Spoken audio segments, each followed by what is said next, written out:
little while, but I feel like I finally nailed the proper podcaster thing again.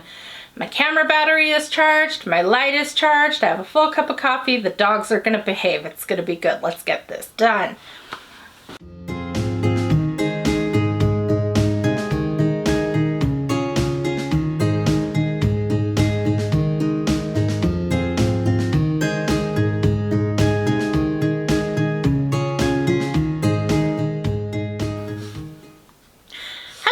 Welcome to the Knitted Bean Podcast. My name is Echo and I am coming to you from Montana, where I live with my husband and my 2 Boston Terriers, and I will be your host today. The Knitted Bean is a nitty, nerdy, and sometimes sweary podcast with a side order of fandom at the end. Today is a balmy 47-ish degrees. I think we got up to the 50s yesterday, which is like a clear sign of spring around here. And it's March. I don't know if I want to actually say that yet because March is a little early for spring for Montana, but it's coming. It's on the way. That is like pushing high single, low double digits Celsius for those of you who use that. It was sunny yesterday morning and this morning, but both times it's like tapered off into clouds, which is a little bit sad for the dogs. They enjoyed their morning sunbask.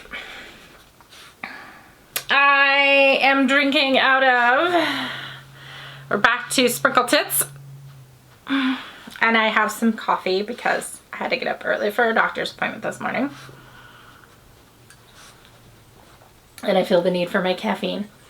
If you can hear some snuffling over in the corner, that is actually Lugs today, who's extremely enthralled with how something I bought smells. Not the wool, oddly, the card. She's like, it smells like people's fingers. Everybody looked at this card in the store. Because he was busy going back to the bedroom to go to sleep. So what have you all been up to? I'm recording like a week. I thought it was like a week late, but looking at my numbers, it might be 2 weeks late. You know, life happens. It is what it is. I went to the doctor this morning because my shoulder has been hurting. I fell, I don't know. I'm sure I mentioned it on here when it happened, like maybe 9 months ago. I don't know. It was bothering me and then it got better. And then now it's bothering me again. So that needed to be addressed because for one, that's the arm that I use my cane with, and for two, I can't knit if my shoulder hurts. So I went and got that done today, and hopefully that will be improving. Other than that, I really haven't been up to much except for knitting and watching Let's Plays and dealing with obnoxious governmental social security things, which you don't want to hear about because I don't want to talk about and nobody wants to deal with that. So welcome back to anybody who is returning, and hello to any of you who are new viewers. Thank you so much. I gotta start, I'm umming. Why am I umming? I was going to record on Monday and post on Tuesday, but my husband happened to be home from work. And we all know I cannot record with somebody else in the house. It's just weird. You all know what I'm talking about. You people who also podcast completely know what I'm talking about. More power to the people of you who can, like Aquila. I do not understand how you guys can manage to do that, because that would, I just am too awkward to do it with other people in the house. So I'd wait until he went back to work, which was today. Other than that, things have been okay. I have a jam-packed show with finished objects and things that I've started that I have no right to have started. And even a few acquisitions, which I haven't had in forever. We did get our state tax return, which meant I got a bit of yarn money, and I promptly went and spent it. So I have some of those to show you. And just some other acquisitions too that were gifted to me. I have a handmade yarn bowl from hubby because he's amazing and he does ceramics and I get good things from that. If you are looking for me on the internet, you can find me on Ravelry and Instagram as The Knitted Bean. You can email me at knittedbean@gmail.com, or if you want to come find me on Discord, I am capital B, EAN, and the hashtag number after it is hashtag 0199. I will put that down here in case I messed it up. And that's about it. I'm on Ravelry mostly for posting. Like, all my stuff is posted on there, but I'm not, like, I don't DM and stuff on there very much. If you want to DM me on Instagram. So let's get the show on the road. What else have I got? Nothing exciting. Like I said, my shoulder is bothering me. So I fell, I don't know, I'm sure it's on one of my back episodes when I fell like 9 months ago or something. And I injured my shoulder and it got better. And it was good for a long time. And then now all of a sudden it's hurting again. And so I had to go to the doctor this morning because it's just killing me. And of course that's the side that I use my cane with. So that's not good. Plus, you know, it gets aggravated when I knit, and that's not good. Like, these are the two things that I need in my life in order to feel even somewhat normal, are mobility and knitting. So I had to go and see if there was anything they could do for that. And I think we have a reasonable plan. It's still gonna take some time, but at least it does not involve more steroids, which I am about over. I'm always over steroids. So,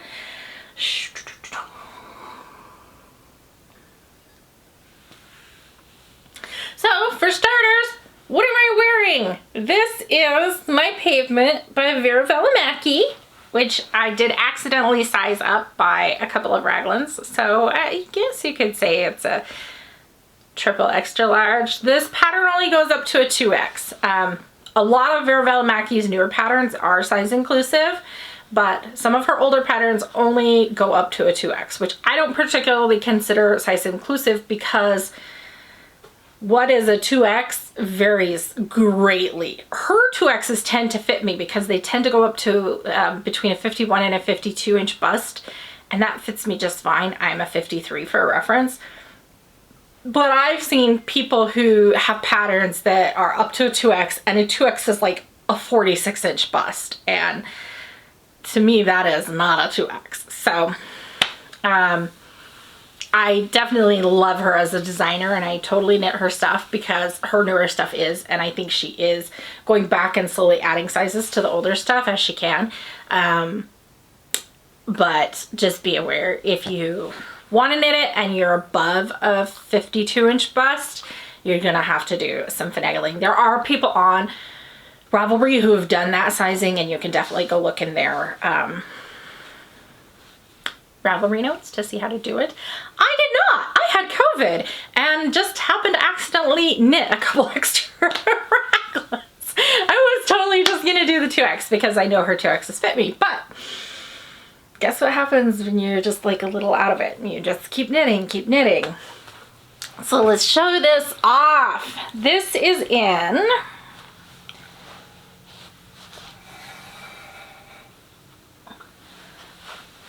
Glam Yarns in the Socket To Me base,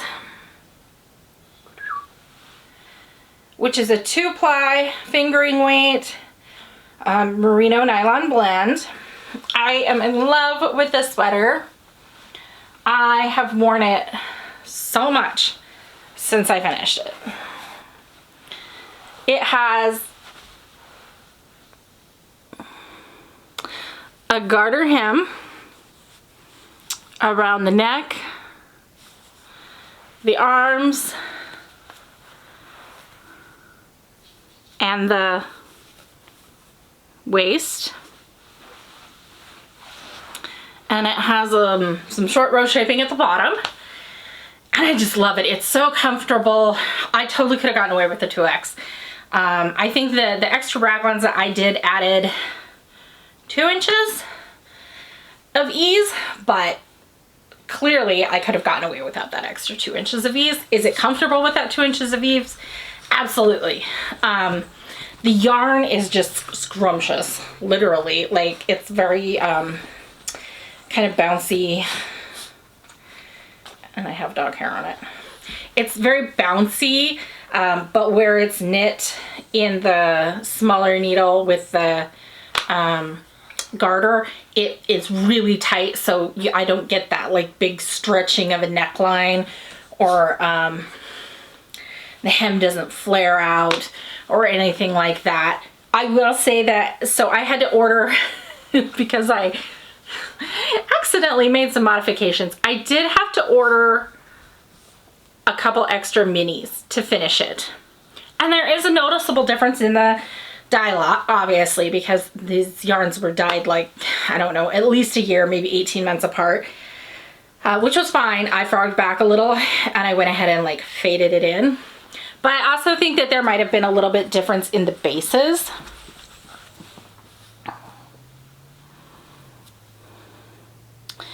In that the newer base felt a little bit thinner and a little bit slicker than the older base, and a lot of that did block out, but like when I was knitting it up, it kind of definitely gave it like a bumpy effect where I was blending the two yarns together. Again, we've had pandemic going on and all kinds of shortages and things, so I'm sure that it's possible that the dyer had to swap up their supplier for that base even. Totally fine. Not a single person has been able to like walk up to me and be like, oh, you finished that in something different. Like, you can hardly notice. And when I have pointed it out to people, they're like, oh, I thought you did it on purpose. I thought it was supposed to end a little bit darker. So, you know, people don't judge your knitwear nearly as hard as you judge your knitwear. And that's all I gotta say on that. So, the long and the short of this is that I freaking love it. The colorway name was Into the Woods, and I know at least a couple of weeks ago she did have a few skeins of this in her shop still on Etsy. So if you love the colorway as much as I did, feel free to go over there and buy it. And this was part of my Make 9. So I had made a Make 9 at the beginning of the year, just kind of as a, I don't know, shits and giggles thing. I've never done one before. What the heck, it might be fun. I tend to make a lot of things, and so, hi Granny. So I figured it wouldn't be too much of a challenge to actually, we got an old dog, to actually, hi. Nope, that's a little aggressive. Thank you. To actually like make 9 things, but more that like to make 9 specific things might be a bit of a challenge. It would keep me on track a little. So I made a Make 9. This was one of the things that was on there. It's been in my queue for at least 18 months. So it was nice to get it done. And like I said, it's been in my queue for 18 months. I've had the yarn for at least a year. I just needed to get it done. Does the yarn smell good? Izzy thinks the yarn smells good and sheepy. I was gonna kick out a dog's reactions to yarn. They're like, woo, sheepy. Haven't tried to eat it yet, thankfully. So yeah, I love it. I've worn it like, I don't know, twice a week since then. It's wonderful. It's so stretchy and it is light. It's knit at a really loose gauge. I feel like I might have had to drop down a needle size to get gauge. Which is odd for me because I'm a really tight knitter. But don't quote me on that. Check my Ravelry page. Maybe I did knit it on the right one. But I think the pattern calls for it to be knit on like a 7 and it's finger going. So it is very loose gauge and you would look at it and think like, oh my god, it's going to be see-through, but I promise it's not. It's instead just very light and airy and like you can wear it even when it's pretty warm. All right, next up. Part of my Make 9 was also to make 12 pairs of socks. Because I easily made more than 12 pairs of socks last year. I did Sock Squad, and so I got a sock yarn every month and made it, which isn't in my budget this year, but I still wanted to make sure that I made a pair of socks every month. Last year, I almost pulled off 2 pairs of socks every month, Sock Squad and something else. So, we shall see. But I did do a pair of socks. This came from my friend Darcy, who sent me yarn in the big box that I showed last time. These are some of my own design. Boop.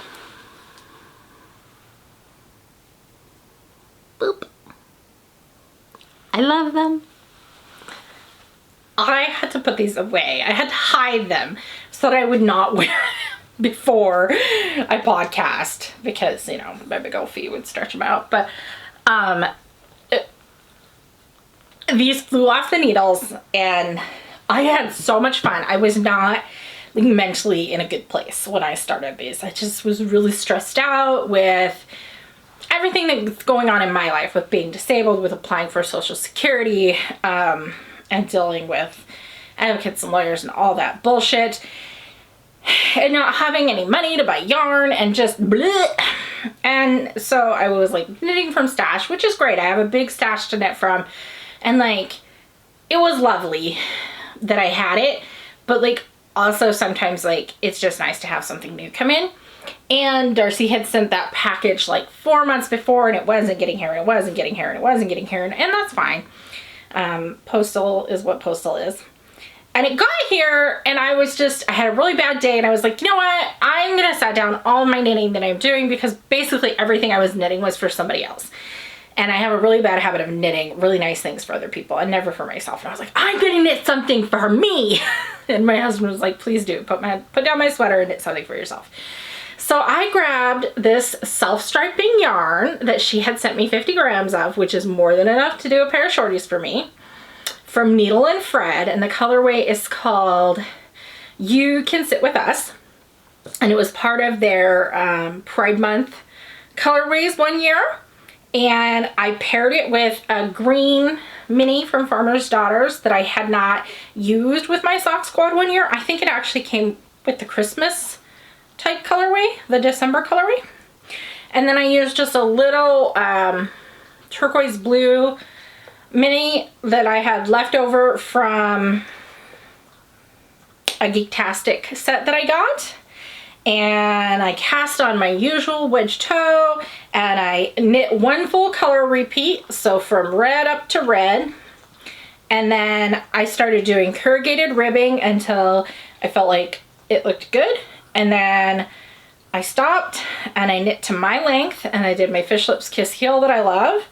And then I knit up the rest of the color repeat, and I finished it off with a 1x1 rib for, I don't know, probably 8 rows. And I love it. It's so comfortable. The corrugated rib gives you a nice tight fit. Dogs, don't lick your paws. Hey, thank you. It gives you a nice, like, not tight, but like hug for the foot fit around the bottom of your instep. I am gonna make another pair just like this, and I am gonna use the other Needle and Thread that she sent, which is Bistitchual, which is another Pride colorway.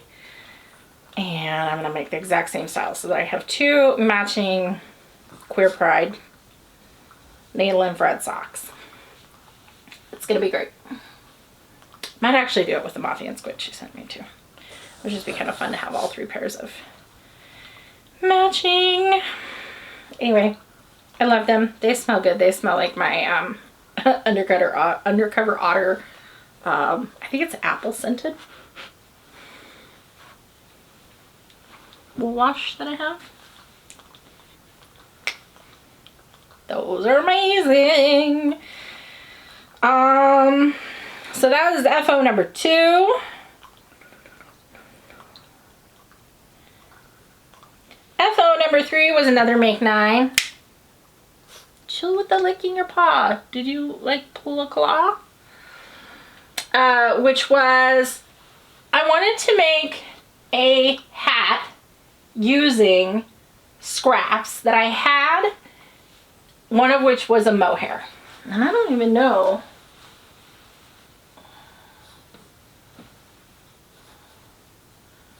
I don't have it in here, and I'm not gonna go get it, but I had a mohair left over from my Fog and Whisper cardigan that I made what I call the bat flaps with. And it's Plies and Hellhounds, formerly something something corgis from Gabby. It's like a fall kind of colored beige and orange and copper and brown with a little hint of turquoise. And I paired it with a dark turquoise yak that I had left over from Sock Squad to make the Pussy Willow cap, which is a free pattern. See if I can put it on without totally messing up my hair, but probably not.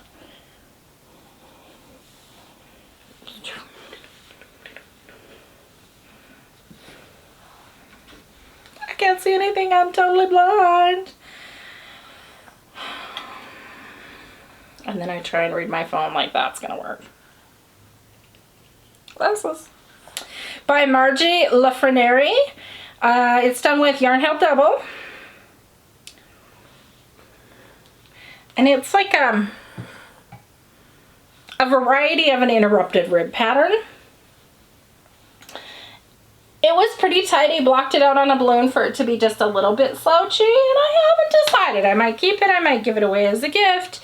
It might just go in the gift pile to be given away as a gift.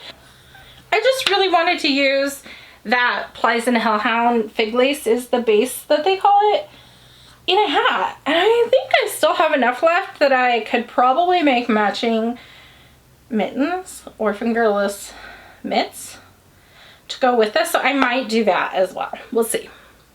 So that's the Pussy Willow cap.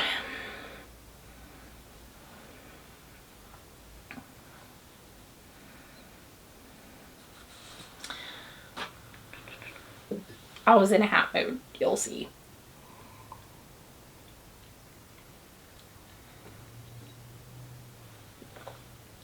Next up, I have a gift that I have been saying I will make for a friend of mine for at least a year. And I've put it off and you'll see why. So this is called the Pentacle Cap. And this I made for a witchy friend who requested it specifically. They had gone on Ravelry and picked out a pattern that they wanted. And let me see if I can get it to show up in the light. There we go. So it has a pentagram on it,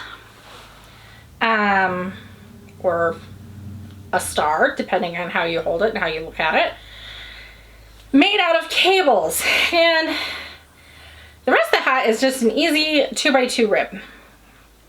So first I was like, well, I really need to find a yarn that is going to like make the cable pop. So I did. I found some Plymouth Yarns Galway Collage. I have fallen in love with this yarn. It's not a superwash, but it is extremely soft. I mean, I would not have known that this is not a superwash. The only thing that makes me, like, the only clue that I have that it's not a superwash is how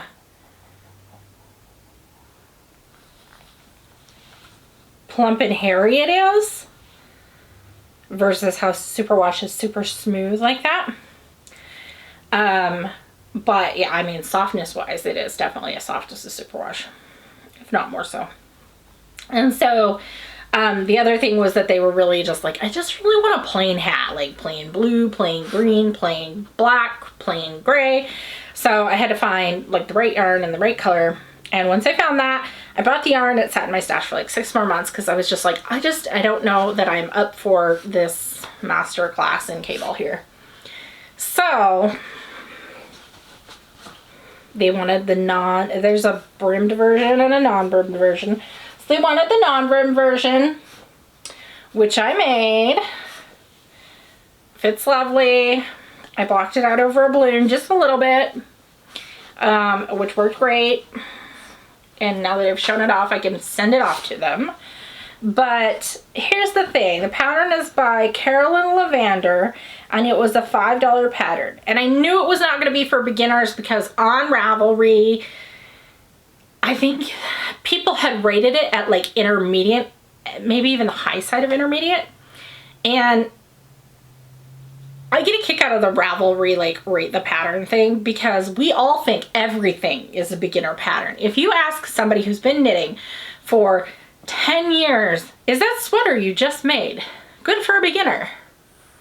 And you'll know what I'm going to say. You'll say, yeah, it's fine. It'll be great. You'll just learn how to do lace, or you'll just learn how to do baubles, or, I mean, very rarely are we like, you know, I think this is really not the one to start on, right? We're like, it'd be great for an adventurous beginner. That's what we say about everything.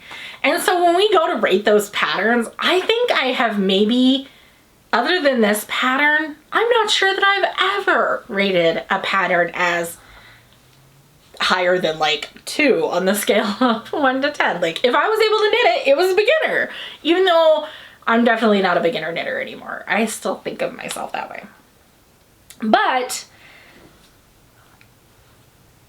I was not that impressed with the pattern. It was $5 and it clearly didn't look to be test knitted at all. It also didn't look to be tech edited. There were typos, some of which have been corrected and some of which had not. And there were a ton of special abbreviations. So instead of just cabling left, cabling right, you know, purl cable this way, things were reworded into what had made sense in that knitter's head.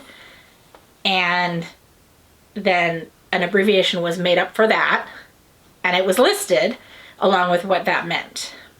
And a lot of those abbreviations were so similar that they were only 1 letter off. So in, you know, we would say like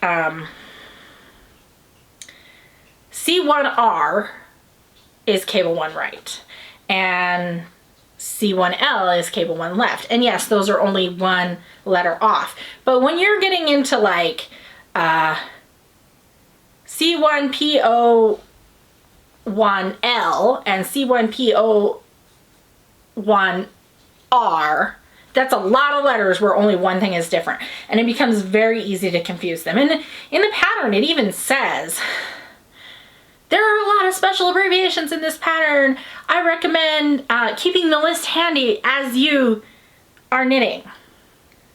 And I'm like, okay. I want to be able to just knit by the chart, and there was a chart, and in the end I actually found the chart way more helpful. I got so hung up on one set of like special abbreviations that I couldn't, I'm going to knit it and I'm like, why would I knit that thing? That is a purl. Why would I change it to a knit? And then I looked down at the chart and I was like, oh, there's a dot there. They definitely want that purled. And only then after that was I able to go back and like figure out the difference between their abbreviations. I ended up, when I had to do a row, I would highlight their special abbreviation and then go up and highlight the whole meaning of the special abbreviation. And I get that it's a complicated pattern, and I get that, like, especially the row where you're connecting the circle on top is going to be complex, but like I felt that it could have been made to be more standardized. And I feel like if I'm going to pay $5 for a pattern, that even just asking 5 of your friends to test knit it for you so that you get that feedback of maybe they should be standardized would have gone a long way. If it had been a free pattern, I'd have had no problem with it. I think my problem was just that, like, I'm paying you for this and I feel like you literally wrote down the things that you did and then put it up for $5 without really putting some of the basic work that we would all put into it if we were going to put something out there for consumption. Like, does this meet the regular standards of how a pattern is written? So, and that's not to like rag on the designer. I don't know what their other patterns look like. I knew what I was getting into. The pattern has only been knit by, I think, 10 people. And plenty of those did not come out looking quite as good as the overall finished product of the original designer. I feel like mine did, and I'm happy with it. And And I could knit it again if I wanted to. I don't, but I could. I'm not personally a super duper witchy person, but if I have another witchy friend that asks for a pentacle hat, I suppose I could knit them one. I know that amongst my friends, the design was very popular. They were all like, oh my gosh, that's the greatest hat ever. And then I had a brand new knitter say, that's so good, I want to make it. And I literally had to say, like, this is not the pattern to start on. Go make a sweater first. Okay. I think that's it. I think that's all 4 of the finished objects that I had. A tiny stack of knits and a sweater. Not too shabby for 3 or 4 weeks. Then we get into things that I have started, which I have like 4. I still have my shiny socks going, which are my Geek-tastic Fibers self-striping Firefly colorway, which are tubes with a toe and a cuff on them. I literally just need to cut in the heel. I have not been able to bring myself to do that. I think part of the reason why is because I would like to give them to him as a package with his single malt. And so I don't feel like the rush to like just to get them done to have them as an FO, because I'm not done with single malt yet. That said, I do have the single malt. And I didn't even bother bringing the whole bag in here because it's just chilling in the living room by my chair. I just brought the whole sweater. It's getting there, guys. It's getting there. For being on big needles, which I'm not a fan of knitting on.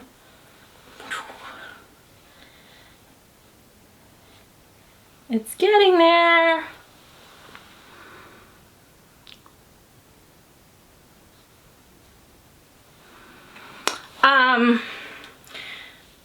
FYI, I can totally steal this from him when I'm done. We figured out that his chest measurement is 2 inches smaller than mine, but he wanted ease to wear it over like garments, because that's how he wears his work clothes. And I was like, perfect. Then it'll have 2 inches of ease on me. Not that I'll steal it from him, but I could. I am knitting this in Yarn Held Double. Can tell I finished the ball of yak sock last night. And then Queensland recycled tweed, which is just this. Well, Queensland recycled tweed is a light gray and the yak sock is a dark gray. Neither one of them has a massive amount of colors, but it is creating a really nice marled fabric, and it's getting me the gauge that I need, which was Aaron, with durability and softness, which were things that I was looking for. So last time you saw this, it was at this marker right here. So I've gotten a good that much on it. And I have right now, oops, I dropped a stitch. One moment. There we go. I have, as of last night, 4 inches to go before I start the ribbing on the bottom. And then just 2 sleeves and it's done. So maybe that'll be done by next time. We'll see. He would love it if it is. Now, considering that I have a single malt that I'm working diligently on, and by the way, have entered in Michael from Piece for Piece Crafting's Sweater Me Piecemeal. If you aren't doing that and you don't watch him, go watch him and check out his birthday month knit along, which is basically any sweater in March and April. Be done by the end of April. He's a hoot. He's from Chicago, and just go watch him. He's really, really funny. He's got a good energy going on. So do I have any reason to be casting on a second garment while I am working on the single malt for my husband. No. Am I? Yes. So I have had the VBAC tee in my queue again for like 9 months or so. I've definitely been interested in making it ever since I saw Chevy Rell make it with the mini skein set. And within maybe 3 months of that, I even knew which yarns I was going to use. I was like, oh, I have these 3 yarns from Farmer's Daughter Fibers Sock Squad leftovers, because again, it doesn't take me that much to make socks, that I could put together and I can make that. And I'm going to. It'll be a good luck. So then I had won one of the drawings for Farmer's Daughters as well. And that also fit in. It's sport weight. And I was like, I'll make it work. And then I added up all the total yardage and I was like, I might run just a little bit short. I had a hypnotic yarn that was already wound up and I'd used just a little smidgen of. And I was like, this color would go in there well. So with those 5 colors, I was like, I can definitely do the 5 color version of this in these 5 colors and it will look good. So it's like 3 different bases, but whatever. They're all fairly close. 4 of them are fingering. So 2 of the bases are fingering and 1 of the bases like a light sport. Might be a true sport. Might be 328 yards, but whatever. I'm gonna make it work. And I was like, that's fine. I will do it after I finish the single malt. But then the pattern went on sale for her. I think it was her birthday, and so she put everything on sale. And I was like, oh. So my husband kindly bought me the pattern since it was on sale, which means that living in my naughty knitting socks, for which Katie has kindly provided us a code that I will put down here if you would like your own. I have cast on, and it's so hard to show you guys because of the stage that it's in, but I'll do my best. We'll unroll a little yarn here and see if it helps me. It might not. Okay, so that's a shoulder. Shoulder. Shoulder. V. It's so hard to see. But this is the back. This is the V back part of it. And essentially I've got going on here a faded purple speckle. Ooh, that doesn't look good. There we go. Going into a neon, a couple rows of neon, and then into a green and gray speckle. So this is my second color. It's kind of so hard to show. I don't know why. There we go. So that's color number 2. Those are both Farmer's Daughter.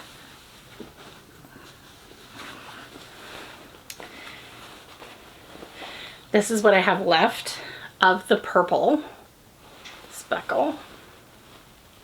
So not much. Okay. This is the neon speckle. Ooh, that is neon too. There we go.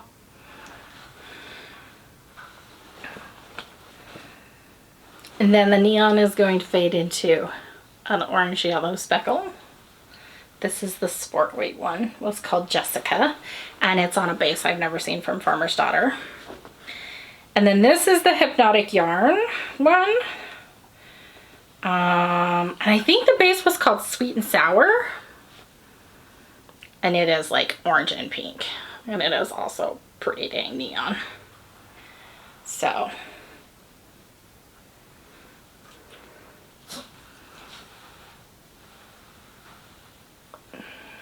that's how it's gonna go, and then the purple's up here. I'm excited. I knit on it for quite a while, and then I was like, okay, I have to pause. Otherwise, I'm going to finish this and not finish my other garment.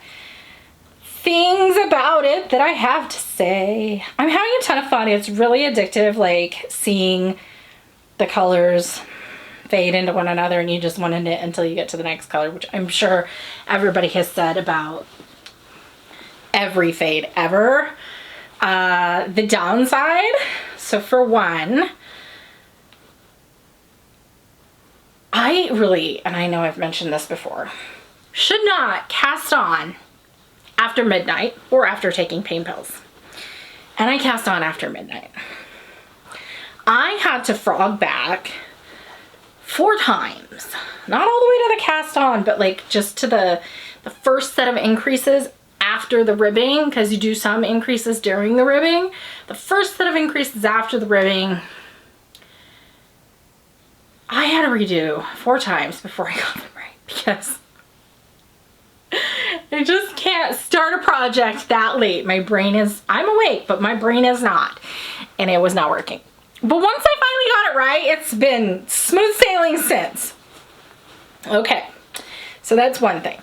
Thing number 2, I'm really glad that I just jumped in and cast on before reading the entire pattern, because I have 582 stitches on my needles right now. 582.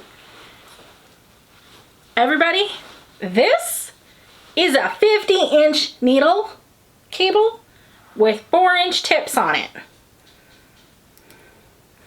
And it is scrunched.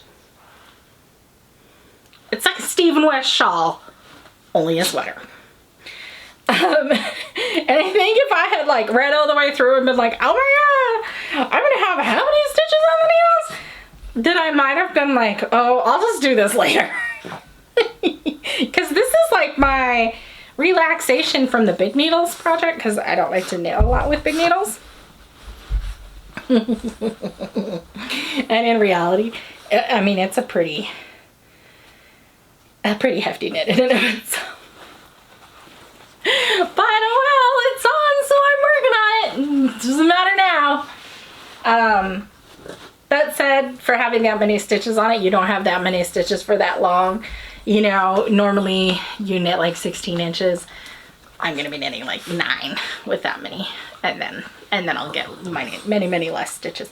Hi, Lugs. Hi. I have a dog. She's here. She's up on my lap saying hello. Oh, hello. What's up? You know, that's my short shoulder. Let's not. Oh, you're a lot heavier than Granny. Ooh, turn around. Oh, I'm gonna hold you with the other hand. There you go. Better? She's needy. Say hello. Say hello. Okay, can we put you down now? Nice thing, kid. I got recording to do. Just like, no, I'm just gonna stay. If I got you a camera height dog bed, you would never leave. It's true. So that's my V-back tee. It's by Jamie Hoffman. I don't remember how much pattern was because I got it on sale. But it is addicting. It's fun. And there's multiple versions. There's a DK version. There's the regular sock weight version, which is what I'm doing, which you can do with 3, 4, or 5 colors. Lots of people have done it in a single color, more colors, less colors. I think there's a scrappy version now. There's long sleeve, short sleeve. I'm gonna do short sleeve because I want it to be a summer tee, but since the colors are like neon sherbet. But I highly recommend it in that I think it's a great, like, scrappy fun knit that, like, you can just yank things out of stash and do, and that's so much fun. What else about it? Oh, girls, don't get with the bitey face now. Oh, it had a tubular cast on. I've done a tubular bind off before, but I've never done a tubular cast on. And so I got to learn a tubular cast on for it, which was actually not too bad. I only had to do it twice. The first time I did it and I got it, but it looked wrong and I wasn't sure that it looked wrong because I'd never done it before. But I had the wrong number of stitches. So I pulled it out and I did it again. And as soon as I did it again, I realized why it looked wrong the first time. Because I had the wrong number of stitches, I had, must have been an odd number of stitches and I needed an even. So, you know, you do your cast on and then when you're turning it, you're essentially purling what used to be a knit and knitting what used to be a purl, right? Just like you would in regular rib. And because I had the wrong number of stitches, I was knitting what used to have been a knit. And so I was making garter basically. And that was what looked wrong about it. And I'd only made it to like, not even through all the way through the second setup row when I pulled it out because I was like, I am off by one stitch. So then I did it a second time and I was fine. It did do it on a circular needle, which I guess can be kind of fiddly. I didn't find it too hard to twist it back into place and know like what was supposed to be up and what was supposed to be down. Again, I think that might just be because I'm a really tight knitter though. So when I'm casting on, I'm like, oh, they just kind of stay up in these little V's. All right, so the V goes up. And say the V. I suppose it could be, oh, doggies. My apologies, we're rocking the camera. I suppose it could be a real issue if you were casting on a much bigger needle. Like if you were using a 10 and it was dropping down to that tiny circular cable, I could see how that would be an issue and you'd want to use straight needles. But when you're using like a, I don't even remember what I was using, a 3 or a 4 or something like that, it didn't really seem to be an issue. Oh my gosh, serious wrestling going on here. Oh, they're gonna bump into the camera again.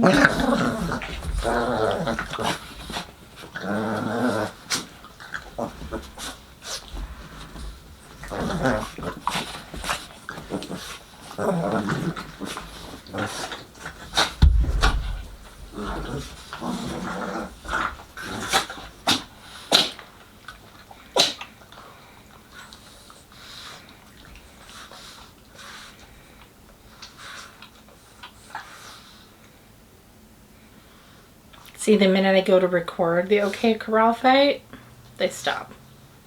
They know exactly what a phone is. Okay. So one last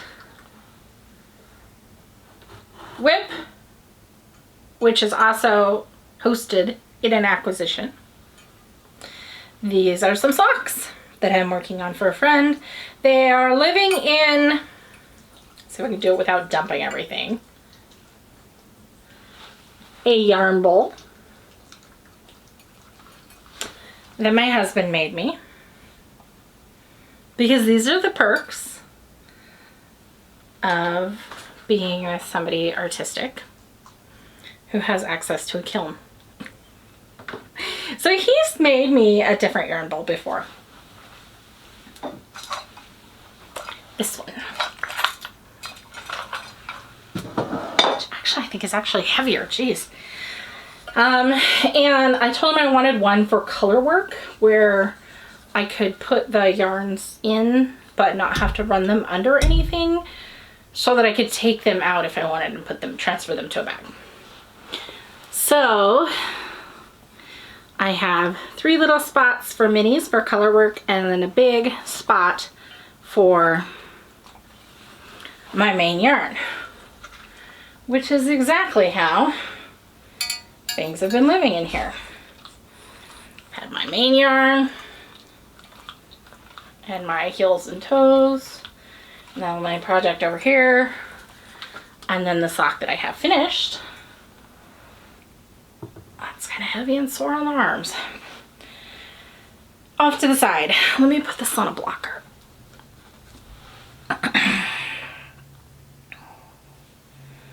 See if it'll fit. It's for somebody with a really small foot. which has been hilarious. I'm like, wow, I'm done already. They wanted really tall socks, which is fine because they have an incredibly short foot.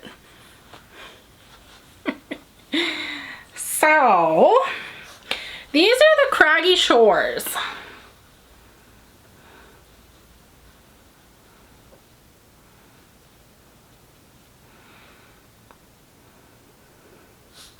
Which is just a free textured pattern by the little, can't talk, the Little Blue Mouse. And then I did some fading at the cuff and the toe. I did a Fish Lips Kiss Heel because that is my traditional. This gold is some fiber seed bee's knees I have had for 2 years now, probably, who knows. And it's still going strong. These things come in like a 500 and some yard skein. It's like 120 grams. Will last you forever. I have gotten, this is at least the third pair of socks this has gone into, and one of them, it was like the main color and it was a lace pair. So, and then the green, this lovely deal. This is a chick that knits. The colorway is Scotland. And I think this is the 80-20 base. So it's nice and plump. The fiber seed is kind of like a high twist. These are for a friend, somebody who donated me a bunch of yarn, I don't know, maybe 6 months ago, 5 months ago. And they don't knit. And so I am making them some hand knit socks for work, which will be well loved and well worn and well taken care of because they have other wool socks. So like I said, it's a free pattern and I would totally recommend it. It's really easy to memorize. It's like, I think it's like a 4 round repeat and like a 6 stitch repeat. So that is the kind of texture pattern for a sock that I love. One that I can do for like 8 or 10 or 12 rounds and then just have it completely in my head and I don't need to look at the pattern again. I can just knit that sock wherever I go. You know, I can take it to the doctor's office and work on it there or wherever, which I've totally done.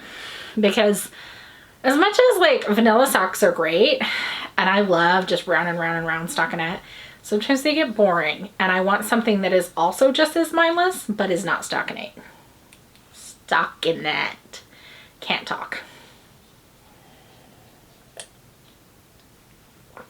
Okay, I think that is it for like yarny sections other than acquisitions. So if you're not here for the few acquisitions that I have, thank you so much for watching. I really appreciate it. I would love it if you would drop a like or a comment. Let me know what you're up to and what you're knitting on right now.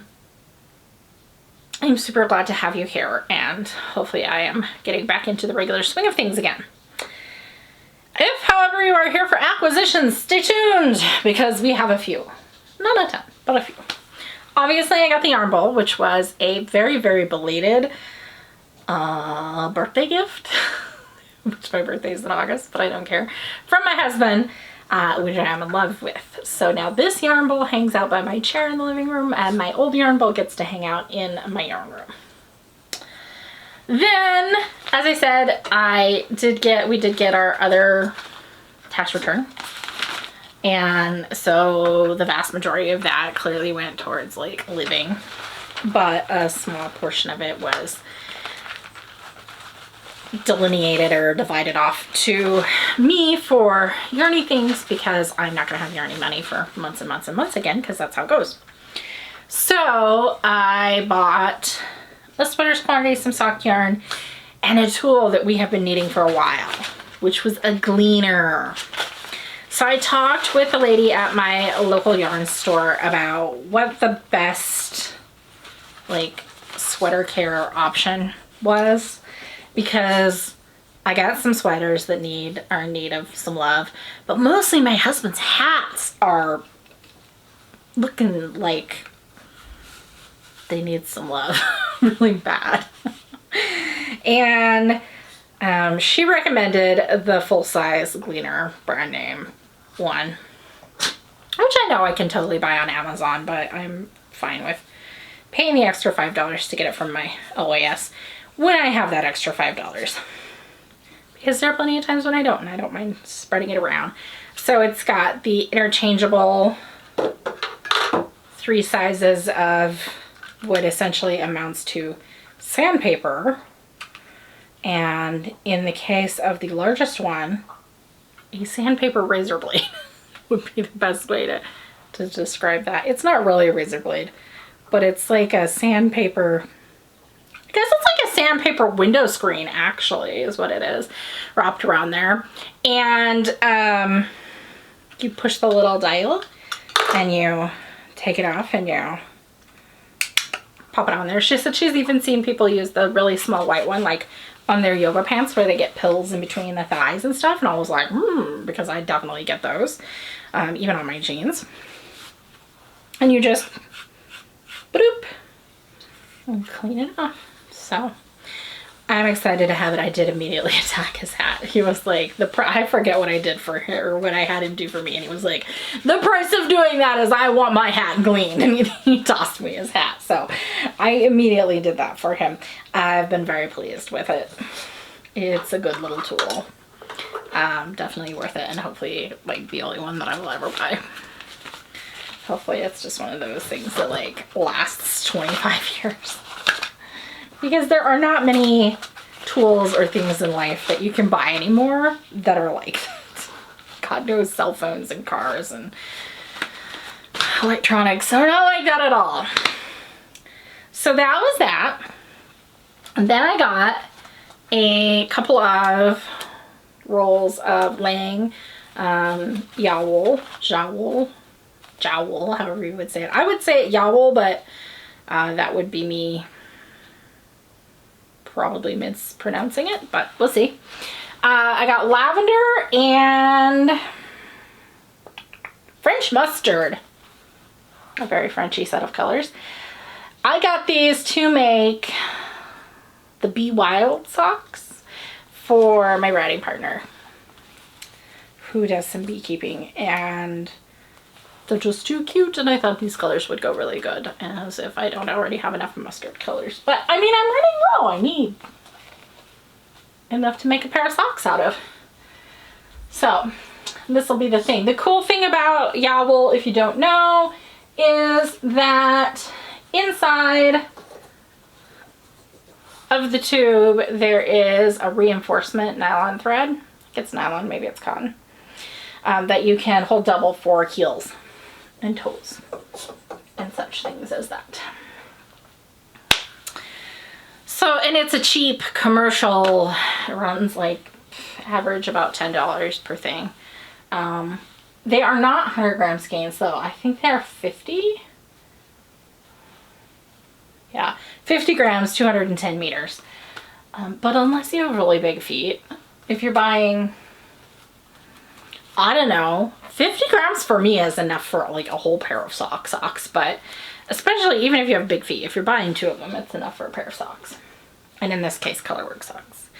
And then last, but certainly not least, I fully treated myself. I have talked before about how I knit with this Amelie yarn from Illimani, which is one of my favorite commercial yarn companies. And I don't know if you'd really even consider them commercial, or if you just consider them like larger scale small mill. It is a silk baby alpaca merino blend. 56% mulberry silk, 40% baby alpaca, and 4% merino. And it's one of those blown yarns. And when I knit with it, I was like, oh my God, I really, really love this. And I would just die to have a sweater made out of it. But it's not the cheapest yarn in the world. A single skein runs about $16 to $18. And it's only a 50 gram skein, I think. I don't actually see a weight on here. It does not feel like 100 grams. I'm sure it's only a 50 gram skein. And each skein runs about 164 yards, which means and it's Aran weight is what it knits up as. Which means for me, it would make a great Aran weight sweater that, despite being a 3X, will be really light still, which is one of the reasons that I don't knit Aran weight sweaters typically. The other reason is because I don't like big needles, but I would have to buy a lot of skeins.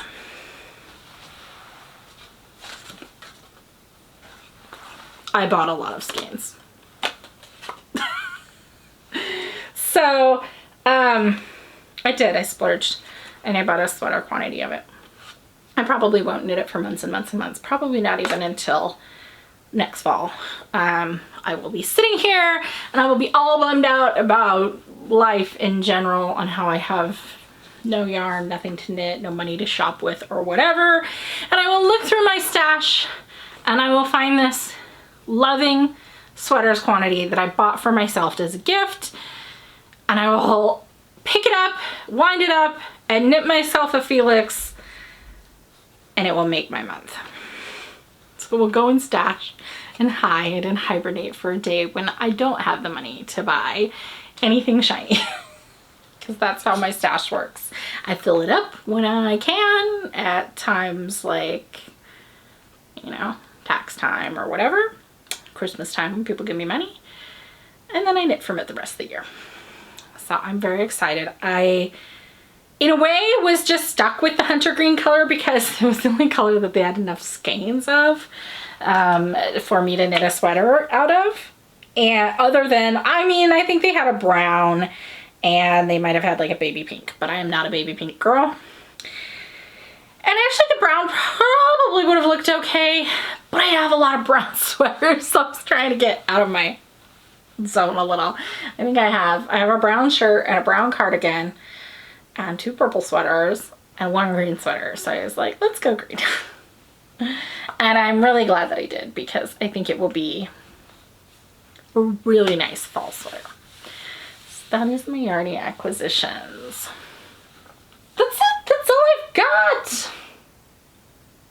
Not bad. Not bad for a few weeks. Other than that, not much. I have been watching a ton of Let's Plays online while I knit on that single molt. So I've been watching Elden Ring, I've been watching Horizon Zero Dawn, I've been watching Dying Light 2. Let's Plays are kind of how I vicariously get out, like, I would love to play this game, but I'm not a good enough player to play this game, right? Like, I'm not a Soxx gamer. I can't get away with that. And I don't need to spend money that I don't have on a game that I can't successfully beat. So instead I watch other people beat it and I feel good with them. Like, good job! A couple of my favorite streamers would be like Christopher Odd, whom I've mentioned on here before, and Co-Carnage, whom, if you've ever played Cyberpunk, shows up as a funny special character in there with a side quest. So I sit there and I watch them and I knit, or oh my gosh, you guys. So check out, if you have the Libby app for your library, they had, what was it called? Great Courses Online, I think is what it was called.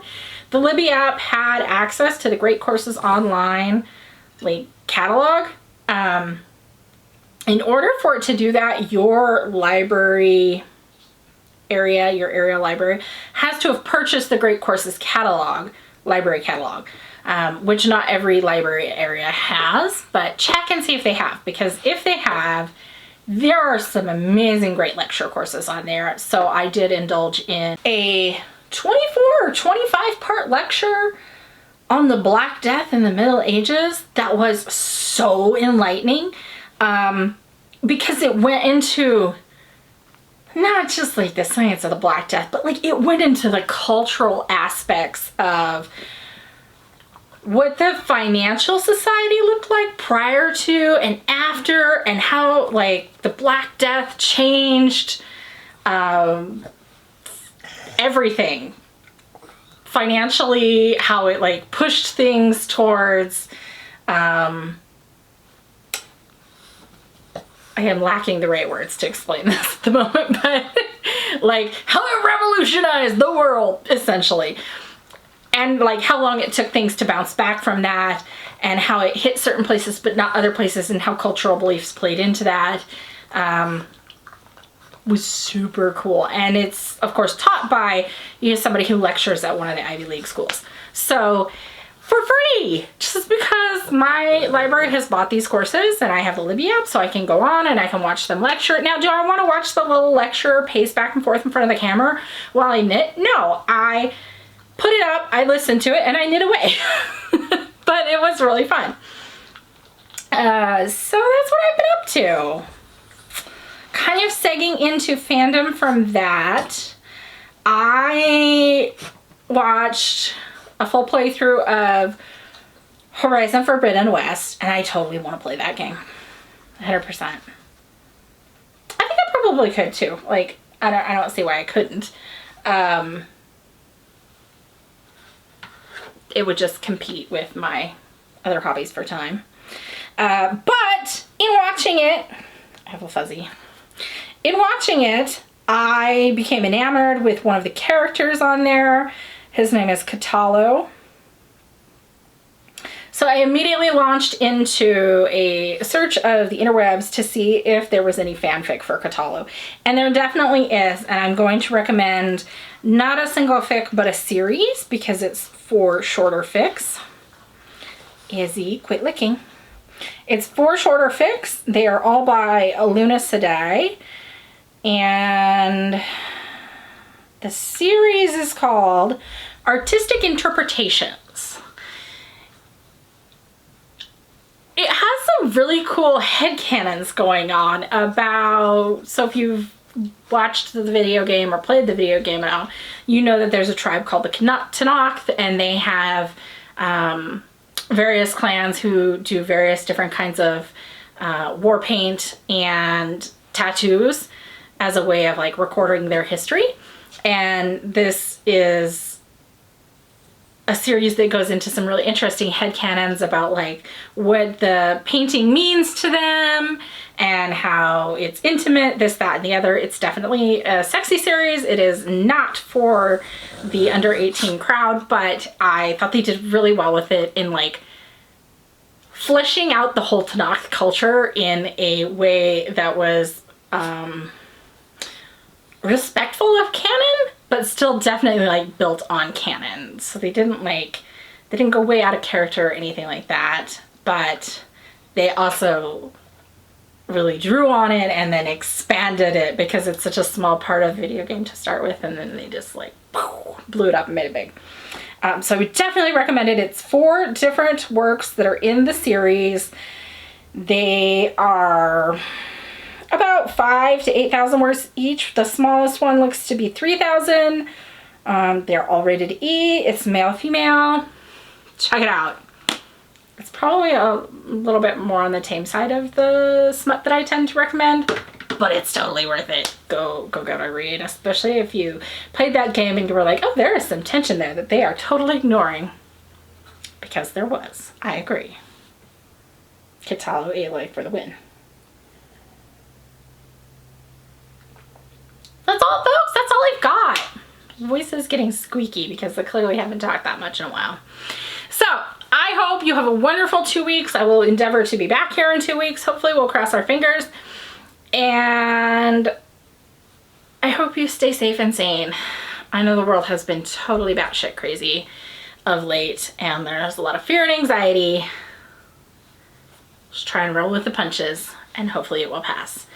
So, have a good morning, afternoon, evening, or night, depending on what time zone you are in, and I will see you later.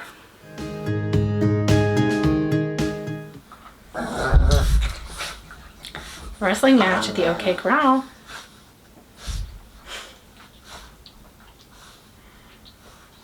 Are you girls done?